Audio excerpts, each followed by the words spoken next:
ሞቅ ደመቅ ያለው የዳግማይ ትንሳኤ የእሁድን ቤቢስ ፕሮግራማችን አሁንም እንደቀጠለ ነው። አሁን ደግሞ የቡና ሰዓታችን ላይ ነው የምንገኘው። በቡና ሰዓታችን ደግሞ እንግዳ ጋብዘናል። እንግዳችን በተለያዩ መድረኮች ላይ ታውቁታላችሁ። ከዚህ በፊት የስነ ልቦና ባለሙያ እያለን ነው የምንጠራው። ኤባ ተስፋዬ ወይም ደግሞ ኤባቲ በሚለው ደግሞ እንስጠራው በጣም ደስ ይለኛል። ዛሬ ደግሞ እንድናነሳ ያሰብነው ጉዳይ ምንድነው? እንደ ሀገርም እንደ ዓለም አቀፍም ነገሮች በጣም እየተቀያየሩ ነውና በዚህ መቀያየር ውስጥ ደግሞ ያለንን ነገር ይዘን ህይወታችንን እንዴት ማስቀጠል አለብን በሚለው ሐሳብ ላይ እንድንጫወት ነው። የስነ ልቦና ባለሙያ አልኩኝ፣ ግን ይቅርታ አድርግልኝ መጀመሪያ ዶክተር ኤባ ተስፋዬ ብያለሁኝ። እንኳን ደህና መጣ። እንኳን ደህና ቆያችሁኝ። ታንክ ዩ ስለጋበዝሽኝ። አመሰግናለሁኝ በጣም። ያው ብዙዎች የስነ ልቦና ባለሙያ በሚል ስለሚታወቅ ነውና እንዴ ዶክተር አልሽ ሊሉኝ ይችላሉ። ያለፈው ሳምንት ነበረ ፒኤችዲ ነው የጨረስከው። አዎ እንኳን ደስ አለህ። ታንክ ዩ ምን ላይ ነው? ያው የስነ ልቦና ባለሙያ እንደሆንክ እናውቃለን። ከዛ ጋር የተያዙ ነገሮች ነው ተሰራ የነበረውና ዶክተር የሚለውን ታይትል ደግሞ ስትይዘው ከፍ ያለ ነገር አለ ብዬ አስባለሁ። ፒኤችዲ ነው በክሊኒካል ሳይኮሎጂ። ግን አሁን ዶክተር ስለተባል ጓደኞቼን መርፌ ካልወጋው እያልኩ ያስቸገርኩ ነው። እሱ ከባድ ነው። እሱ ራሱ እኮ ሕክምና ስለሆነ ስራ ከመርፌ መውጋት ውጪ ነው ግን የሚሆነው። ክሊኒካል ሳይኮሎጂ ነው ፎከስ አድርጌ ፔፐር የሰራሁት። ማይንድ ፕሮግራሚንግ፣ ፐርሰናል ዴቨሎፕመንት፣ ሰዎች እንዴት ራሳቸውን መለወጥ ይችላሉ፣ ህይወታቸውን እንዴት መለወጥ ይችላሉ፣ አእምሯቸውን እንዴት ፕሮግራም ያደርጋሉ ወይም ይቀርጻሉ የሚለው ላይ ያው ዛሬ የተገናኘንበት ጉዳይ ቀደም ሲል እንዳነሳሁትም ዛሬ ላይ ያየነውን ነገር ነገ ላይ አናገኘውም። ሁሌም ተለዋዋጭ እየኖረ ነው። ህይወቴ እንዴት መግፋት እችላለሁ ብዬ ያሳስበኛል። ሌላ ነገር ማሰብ እንዳለብኝ ማቀድ እንዳለብኝ ነውና የሚሰማኝ እዚህ ሐሳብ ላይ እንድናወራ ነው። ምን ታስባል? ህይወት በአጠቃላይ ተለዋዋጭ ምን የሚባል ሞደው ሐሳብ አለ። አንድን ወንዝ ደግመሽ አትሻገሪው ይባላል። ለምን? መጀመሪያ የተሻገርሽው ወንዝ አልፏል። ህይወትም እንደዛው ነው። አዳዲስ ነገሮች አሉ፣ አዳዲስ የሚቀየሩ ነገሮች አሉ። እኛም ደግሞ እንደ ሰው እንቀየራለን። የሚያስደስተኝ ፓርት ደግሞ እሱ ነው። ለምን ስትይኝ የህይወትና ህይወት ሁኔታዎች ሲቀየሩ እኛ ግን እዛው ቆመን ቢሆን በጣም እንጎዳለን። አሁን ብዙ የተቸገርነው እሱም ይመስለኛል። ያለንን ነገር ይዘን ማስቀጠሉን ለመድነውና ከዛ ወጣ ሲል ደግሞ ኑሮ ከባድ ይሆንብናልና ለዚህ ነገር መፍትሄው ምንድነው? እንዴት እናድርገው? የመጀመሪያው ነገር ምንድነው? ሰዎች የሚኖሩትን ህይወት ይመቻቻሉ። አእምሯችን እንድንጠቀምም እንዳንጎዳም ብሎ ባለንበት ሁኔታ፣ ባለንበት ህይወት፣ ባለንበት አኳኋን ላይ እንዲመቸን ያደርጋል። ከዛ በኋላ ሁኔታዎች ሲቀየሩ ግን ምቾታችን ይነሳናል። ለምን? ከለመድነው ከሁልጊዜ አካሄዳችን ቀየር ስለሚልብን ማለት ነው። አሁን ብዙ ሰው ግን በጣም የሚያስጨንቀውና የሚከብደው ምንድነው? ከዛ ለውጥ ጋር ከዛ አዲሱ አካሄድ ጋር መሄድ ያቅተናል። ለምሳሌ በሀገር ደረጃ ብቻ ሳይሆን በዓለም ደረጃ ኢኮኖሚያችን በጣም ተቀይሯል። በዛ ለውጥ ውስጥ እንዴት ትኖሪያለሽ ነው ፖይንቱ። ነገሮች ሲቀየሩ አንድ አይነት መንገድ ትሄጃለሽ ወይ? ለምሳሌ አሁን ከተማ ውስጥ መንገዶች በፊት የነበሩ መንገዶች ተዘግተው በሌላ መንገድ ምናምን መሄድ ይኖርብሻል አይደለ? ሲቀየር ሲሰራ ምናምን አብዛኛው ሰው ምን ለማድረግ ይሞክራል? የተዘጋው መንገድ ላይ ስቲል በዛ በኩል ካልሄድኩ ብሎ ይጨነቃል። እሱ ደግሞ አንቺንም ይጎዳሻል፣ ህይወትሽንም ይጎዳዋል። መቀበል የመጀመሪያው ነገር ነው። ኦኬ መቀበል ምንድን ነው የምንቀበለው? ሁኔታዎች በፊት እንዳሉት አይደሉም። አይ በፊት እንዳሉት ነው ብለሽ ከታገልሽ የሌለ ነገር ላይ ነው የምትጋጭው። ጊዜሽንም ትፈጃለሽ፣ ህይወት ላይም ደግሞ መድረስ የምትችይበትን ደረጃ እንዳትደርሺ ወደኋላ ይዝሻል። የመጀመሪያው የምትቀበየው ነገር ምንድን ነው? ኦኬ ሁኔታዎች ተቀይረዋል፣ በፊት የነበረው ሁኔታ አይደለም። እኔ ደግሞ ያንን ነገር እንዳይቀየር ላደርገው አልችልም። ለምሳሌ ኢኮኖሚን እኔና አንቺ እንዳይቀየር ላንችል እንችላለን አሁን ባለንበት ሁኔታ፣ ምክንያቱም በዓለም ላይ የመጣ ነገር ስለሆነ። ነገር ግን እኛ ስለ ሁኔታው ያለንን አስተሳሰብ፣ እኛው እዛ ህይወት ውስጥ የምንኖረውን አኗኗርና ሁኔታ፣ አስተሳሰብ፣ አመለካከት ግን መቀየር እንችላለን። ያንን ማንቀበል ሰዎች አለን። በቃ ባለንበት መቆም ምንፈልግ ያለችንን ነገር ይዘናት በቃ ዳዴም እያለን ቢሆን የሚለወጥ የሚመስለን፣ ግን ደግሞ ነገሮች ጊዜን ሳይፈጅ እድሜያችንን ሳንጨርሰው ማስተካከልና ያሰብንበት ቦታ ላይ መድረስ አንችልም ወይ? ለዛ ምንድነው ማድረግ ያለብን? እንትን ወዳለሁ ሃይኪንግ ወዳለሁ መንገድ መሄድ ስትሄጂ የተለያየ ቦታዎች ጋር ትደርሻለሽ። ለምሳሌ በእግርሽ እየሄድሽ ትንሽዬ ኩሬ ነገር ታገኛለሽ። ኩሬውን እንዳለፍሽ ደግሞ ቀጥ ያለ መንገድ ታገኛለሽ። ሌላ ቦታ ጋር ደግሞ ስትሄጂ ዳገት ደግሞ ታገኛለሽ። እነዚህ ሁኔታዎች 3 የተለያዩ ሁኔታዎች ናቸው። ዳገቱ ላይ የምትሄጂበትን አካሄድ ቀጥ ያለው መንገድ ላይ አትሄጂም። ጉልበቱም እኩል አይሆንም። አመሰግናለሁ። የምትሄጂበትን አካሄድ ግን ትቀይሪዋለሽ። ለምሳሌ በመንገድሽ ላይ አነስ ያለች ጉድጓድ ነገር ብታጋጥምሽ ዘለል ብለሽ ታልፊያለሽ እንጂ ልክ በቀጥተኛው መንገድ ላይ ስትሄጂ እንደነበረው ቀጥ ብለሽ ለመሄድ ከሞከርሽ ትወድቂያለሽ። ሪያሊቲውን ያለበትን ሁኔታ ተመልክተሽ መረዳት ነው። ከዛ ትቀበያለሽ። ምን ማለት ነው መሰለሽ? በጣም ወሬው ስለጣመኝ ቡና ይቀመጥ እንጂ ቡናው አሪፍ ነው፣ እጠጣለሁ። እኔ ደግሞ እየሰማሁ እጠጣለሁ። ሁኔታዎች ተለዋዋጭ እንደመሆናቸው መጠን ሁሌ ኩሬ ብቻ ሆኖ አይቀርም። ስታልፊ ደግሞ ሌላ ነገር ቀጥ ያለ መንገድ ደግሞ ታገኛለሽ።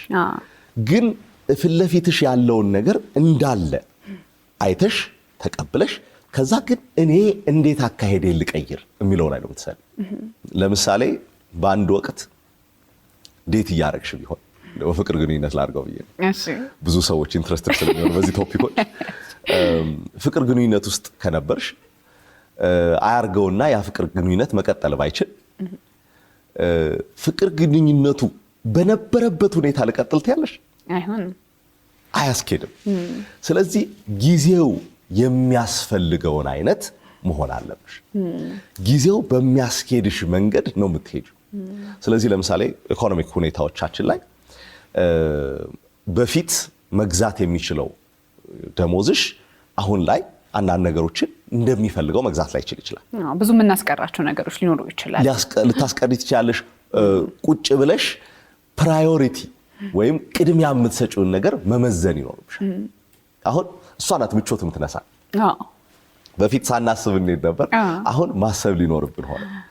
ግን ደግሞ ምቾት የሚነሳን ነገር ለመለወጣችን ለማደጋችንም እኛ ከተጠቀምነው ምክንያት መሆን ይችላል፣ ወይም እኛ ከተጠቀምነው መንገድ ሊሆነን ይችላል። አንዲት ሞዳት እንግሊዘኛ አባባል አለች፣ if you can't change the situation, change your attitude towards it ትላለች። ሁኔታውን መቀየር ማትችይ ከሆነ ስለ ሁኔታው ያለሽን እይታ ቀይር። እዚህ ሐሳብ ላይ ምን ማንሳት ፈለኩኝ፣ በነገሮች ውስጥ የሚያጋጥሙን ችግሮች ይኖራሉ። ያንን ችግር ለመውጣት እኛነታችን ብቻ በቂ ላይሆን ይችላል።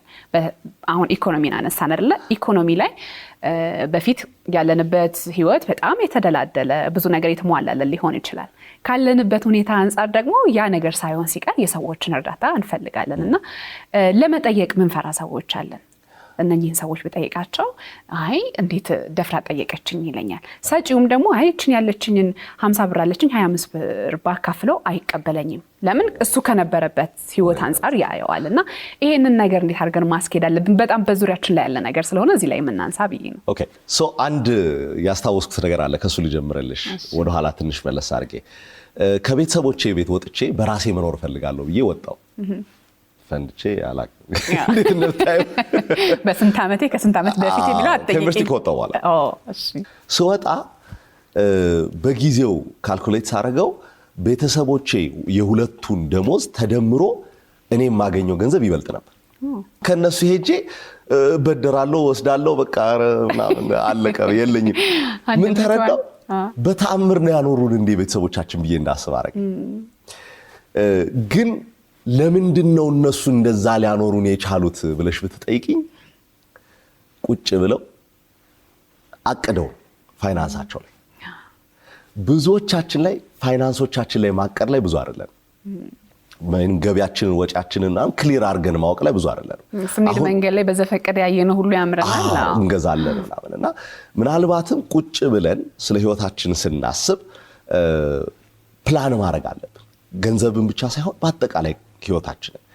ምክንያቱም ድርጅትሽ የምትሰሪበት አመታዊ እቅድ አውጥቶ ወርሃዊ እቅድ አውጥቶ ምናምን እየሰራ ከሆነ ያንቺ ህይወት ያስፈልገው ያስፈልጋል በጣም አንሰራበትም እንጂ እሱ ነው ችግር። እሱንም ቢያንስ በማቀድ መጀመር ሰዎች አካባቢያቸው ላይ ያለውን ሰው ኖቲስ ማድረግ አንድ። ሁለተኛ ስንቸገርስ እንዴት ነው የምናደርገው? ብዙ ጊዜ ልብ ማለት ያለብን ለሰዎች የቸገረንን ነገር ስንነግራቸው ሊያዩን የሚችሉበት መንገድ ሊኖር ይችላል። አዎ እውነታው እሱ ነው። በፊት የነበረሽን ምስል ለነሱ የነበራቸው ምስል ሊቀይረው ይችላል። በጥሩም በመጥፎ እንዴት እንደሆነ ልንገርሽ። ወዳጅሽ ጋር ሄደሽ እንዲህ ተቸገርኩኝ ይሄንን አግዘኝ ስትዩ በሁለት አይነት አቅጣጫ ላይ ያስበው ይችላል። አንድ ጥሩ ላይ ነበረች እኮ አሁን በቃ ወደቀች ማለት ነው ብሎ ሊያስብ ይችላል። ብዙ ሰው የሚፈራው እሱ ነው። ሌላኛው ሊያስብበት የሚችልበት መንገድ ደግሞ በጣም ብትቀርበኝ ነው ማለት ነው። ችግሯን መታ ለኔ አጋራች ያለኝን የምችለውን አድርግላታለሁ። ከሁለት አንዱ ነው የሚሆነው። ግን ይሄ በአእምሯችን የምንስላቸው ሊሆን ይችል ይሆን ወይ በሚሉ ፍርሃቶች ምክንያት አሁን ላይ ያለንበትን ሁኔታ ለመቀየር የሚችሉ በአካባቢያችን ያሉ ሪሶርሶች ወይም ሀብቶቻችን አንጠቅም። ቀጥታ ገንዘብ ላትጠይቂ ትችላለሽ። ለምሳሌ እንዲሰራልህ የሚፈልገው ነገር አንቺ ግን መስራት የምትችይው ለሌላ ሰው እየከፈለ ያለው ነገር እኔ ላገዘህ ትችላለሽ። በሐሳብም ሊያግዘን ይችላል ሰው whatever። ግን ፋይናንሻሊ ማለት እንደ ሁኔታው ይቀያየራል። ለምሳሌ አንድ ታሪክ ያስታውስኩትን አንድ ወዳጅ ያጫወተኝ ልንገርሽ። ጥሩ ወዳጅ አለው የሚቀርባት ጓደኛ አለችውና ፍቅር ግንኙነት ሳይሆን እንደዚሁ ጀስት ፍሬንድ ናቸው። እሱ ፋይናንሻሊ ጥሩ ደረጃ ላይ ያለው፣ እሷ ትሞክራለች ግን ያው በሱ ደረጃ አይደለችም። አንዳንድ ነገሮች እንዳሰበችው አልሄደላት። ሶ ያንን የፋይናንሻል ሁኔታ እንዴት እንደምትቀይረው ግራ ገባት። ጓደኛዋ መጠየቅ ፈለገች ግን ጓደኝነታችንስ ቢያበላሽ ብላ አሰበች። አካውንቲንግ ጨርሳለች። አካውንታንት አለው እሱ። ያንኑ ጊዜ አካውንታንቱ ሄደች። ሶ ሄዳ ምን አለች? ገንዘብ ስጠኝ ከምትለው አካውንቲንጉን እኔ ልስራለህ፣ ከዛ በኋላ ለኔ ክፈለኛለች። ሶ ለነዛ ሰዎች የምንሰጣቸውን አገልግሎት ማሰብ እንችላለን። ቅድም ያልነውን አእምሯችን ጋር ሳይጋጭ ከነሱ ጋር ያለንን ግንኙነት እነሱ የሚያዩበንን መንገድ ሳያበላሽብኝ ብለን የምንፈራ ከሆነ፣ ሌላኛው ኦፕሽን ግን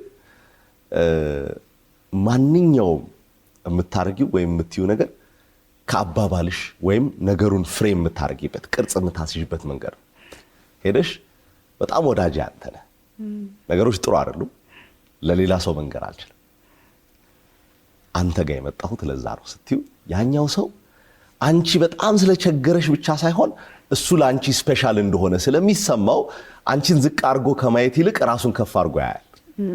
ስለዚህ አግዝሻል፣ አንቺም ሳትጎጂ የምትፈልጊውንም ታገኛለሽ። ያኛውም ሰው ጋር ያለሽ ሪሌሽን ብዙ ሳይበላሽ ማስቀጠል ይቻላል ማለት ነው። አዎ ይሄ ማህበራዊ ህይወታችንን በደንብ የምናጠናክርበትም አንዱ መንገድ ነው። ያለም ነው የምንኖርበትም ነው። ግን ምን አለ ይሉኝታ የሚባል ነገር አለ በህይወታችን ውስጥ። ይሉኝታ ደግሞ ብዙ ነገር ያሳጣናል። ጠይቀን ያን ነገር አግኝተን ሰርተን መለወጥ እየቻለን ያንን እንዳናደርግ ሚይዘን ነገር አለ። አንዳንዴ ደግሞ በፊት የነበረን ቦታ ሰዎች የሚሰጡን ክብር ወርደን እንዳንታይም ደግሞ ፈልገን ይሄንን ነገር ላናደርገው እንችላለን። ካለ መጠየቅ ደጃዝማችነት ይቀራል ይባላልና ጠይቀን የሚደረግልን ነገር እንተውና እዛው ነገራችን ውስጥ ችግራችን ውስጥ መኖሩን እንመርጣለንና ይሄን ነገር እንዴት ነው ገፍተን ወጥተን መሄድ የምንችለው የሚለው ሐሳብ ላይ ትንሽ እንጫወት ብዬ ነው። ነገሩ በደንብ ገፍቶ ከመጣ ይሉንታም ይጠፋል። ይሉንታም የሆነች ስቲል ይሉንታሽን ማስኬድ የምታስችልሽ ነገር ስላለች ነገሮች ሁሉ ከጨለሙ በፊት በጣም በቃ ይሉንታ ያለበት ሰው ነው የምትዩ ሰው ያንን ነገር ሁሉ ማድረግ አይችልም። እንደዚህ አይነት ማህበራዊ እሴቶቻችን ወይም አስተሳሰቦቻችን ጥቅምም አለው ጉዳትም አለው። ግን እነዚህ ነገሮች ለግዠሪ የሚሆኑበት በቃ የምቾት ጊዜ የሚሆኑበት ሁኔታዎች አሉ። በፍጹም ሌላ ጊዜ የማይጠይቅሽ ሰው በጣም ከተጨነቀ ይጠይቅሻል። ለሰዎች ብዙ ጊዜ ማስቀምጥላቸው አንደኛው ነገር ሊስት መስራት ነው እላለሁ። ይሄን ብጠይቅ ምንድነው የምጎዳው? ምክንያቱም ፍርሃታችን ሪል አይደለም፣ እውነታ አይደለም፣ ግን እውነት መስሎ ያስጨንቀናል። ስለዚህ ቁጭ ብለን ሊስት እንስራ እላለሁ። ለምሳሌ የፈራሹ ነገር በህይወት በአጠቃላይ ነው። ይሄን ባደርግ ምን እጎዳለሁ? ምን እጠቀማለሁ? ባላደርግስ ምን እጎዳለሁ? ምን እጠቀማለሁ? ከዛ በኋላ ግልጽ ይሆንልሽ። ከዛ በኋላ ትንሽ ደግሞ ፑሽ የሚያደርግ ነገር ያስፈልጋል። ኤባቲ እንግዲህ ብዙ ሀሳቦችን አነሳንና ሰዎች በዚህ ሂደት ውስጥ ሲመጡ ደግሞ ቀደም ሲል የነበራቸው በራስ መተማመን ነገሮችን አደርጋለሁ እተገብረዋለሁ የሚለው ነገራቸው እየቀነሰ ወይም እየጠፋ የሚመጣበት ሁኔታ አለ ብዬ አስባለሁና ይህንን ነገር እንዴት ነው መመለስ የሚችሉት? የእውነት እንደዚህ አይነት ነገር ያጋጥማቸዋል? እኛ ማድረግ እንችላለን ብለን ያሰብነው ነገር ማድረግ ሳንችል ስንቀር በራሳችን ያለን መተማመን ትንሽ የመሸርሸር ነገር ይኖረዋል። ለምን አልቻልኩም የምትሏ ታሳስበናለች። አሁን እንደዚህ አይነት ዓለም ላይ እየተፈጠሩ ያሉት ነገሮች ደግሞ ግለሰብ መቀየር የሚችላቸው ነገሮች አይደሉም። ለምሳሌ የነዳጅ ዋጋ መጨመሩን አንቺ እንደ አንድ ሹፌር ምንም ልታረጊው አትችይ። ወይ የምትነጂበትን መጠን ትቀንሻለሽ፣ ወይ መኪናሽን መጠቀም ታቆሚያለሽ፣ ወይ የሆነ ነገር ታረጊያለሽ እንጂ ቀጥታ የነዳጅ ገበያው ላይ አንቺ ለውጥ ማምጣት የምትችይበት እድል ዝቅተኛ ነው። ሶ አለመቻልሽ በፊት እችላለሁ የሚለው አስተሳሰብሽ የሆነ ነገር ላይ አለመቻልሽ ትረብሽሻለች። ሶ ኮንፊደንስሽ ላይ ትንሽ የሆነ እርገብገብ ነገር ታረጋለች። እንደ መሬት መንቀጥቀጥ ነገር ትንሽ ቀጥቀጥ ነገር ታረጋለች። ያንን በምንድን ነው የምትገነቢው? ለምን ኮንፊደንስ አመለካከት እይታ ነው እንጂ ይሄ እንደዚህ ወንበር ድርቅ ያለ የተቀመጠ ነገር አይደለም። የማይቀነስ የማይጨመር ነገር አይደለም።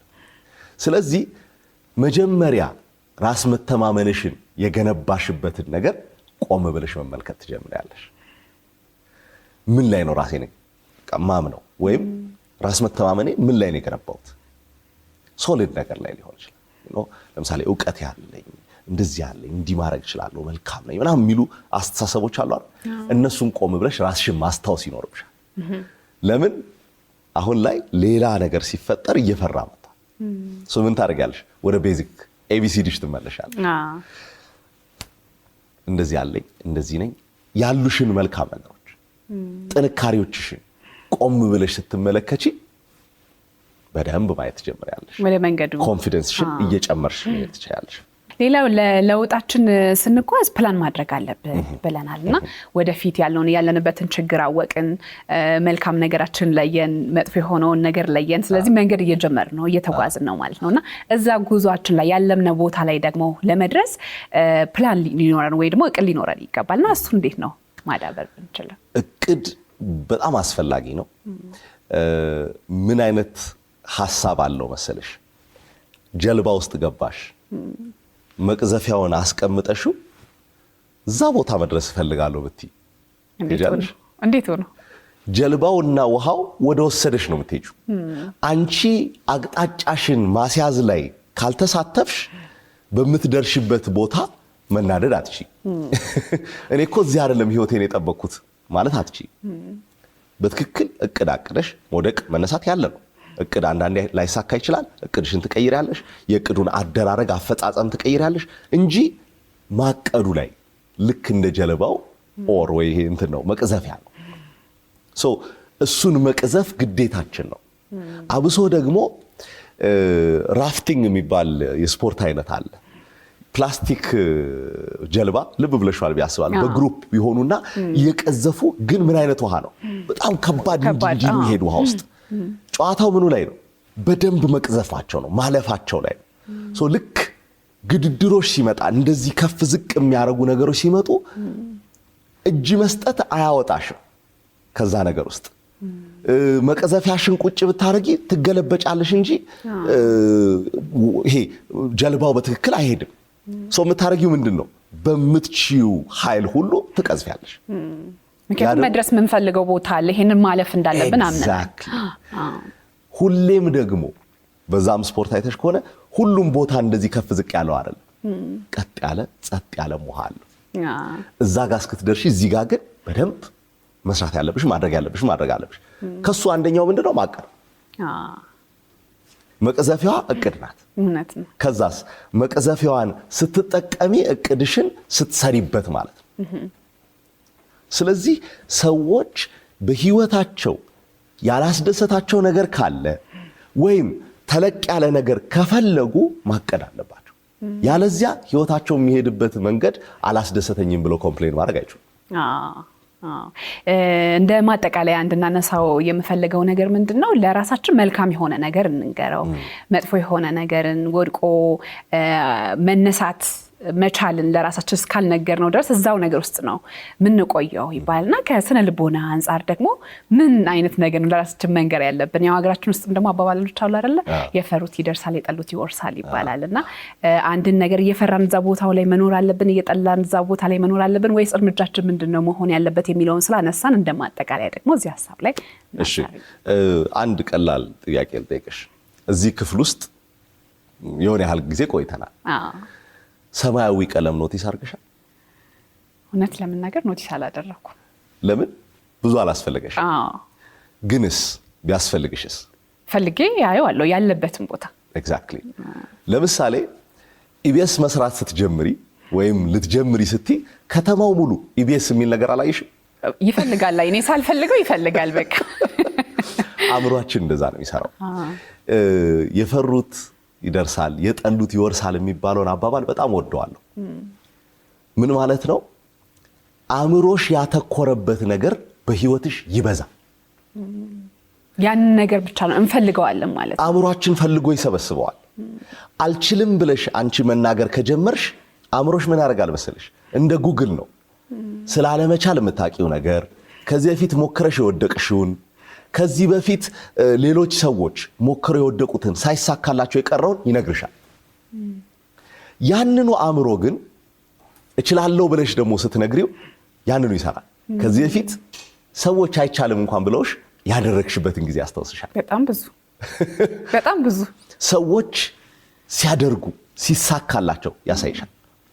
አንቺ እንደጠየቅሽው ነው የሚሰጥሽ እንጂ እሱ አይወስንልሽ። የምናተኩርበት ነገር ህይወታችንን በጣም መልኩን ያስይዘዋል። ስለምሳሌ ቅድም ጀምሮ ስናወራ የነበረው በኢኮኖሚም ይሁን ያለንበትን ችግር ኮምፕሌን ካደረግን ማለትም በቃ ሮሮ ካደረግን በቃ ይሄ ህይወት ጥሩ አይደለም እያልሽ የምታስቢ ከሆነ እቺ ዓለም ላይ እቺ ሀገር ላይ ምናምን እያልሽ የምታስቢ ከሆነ የበለጠ አእምሮሽ ምን እያደረገ ይሄዳል? ከምታስቢው ነገር ጋር አብሮ ያስኬድልሻል። ነገር ግን ልክ አመለካከትሽን ስትቀይሪው ልክ ኦኬ ሁኔታዎች ጥሩ አይደሉም፣ ሪያሊቲ እሱ ነው። ነገር ግን እኔ ያሉኝን ጥንካሬዎች ምንድናቸው? እነንተና እኮ በዚህ ሁኔታ ውስጥ እንደዚህ እየተለወጡ ነው፣ እንዴት ተለወጡ ብለሽ ማሰብ ስትጀምሪ በዚሁ ባለንበት ችግር ውስጥ የተለያየ ሰዎች ህይወታቸው ጭራሽ ከፍ እያለ እየሄደ ነው። አብረውን የነበሩ ሰዎች ነው ማወራሽ። ዝቅታውን እየከበዳቸው አይደለም ማወራሽ። እያደጉ ያሉ ሰዎች አሉ። እንዴት እያደጉ? ትኩረት ያደረግሽበት ነገር ምን ያለ በህይወትሽ ላይ ይበዛል አላልኩም?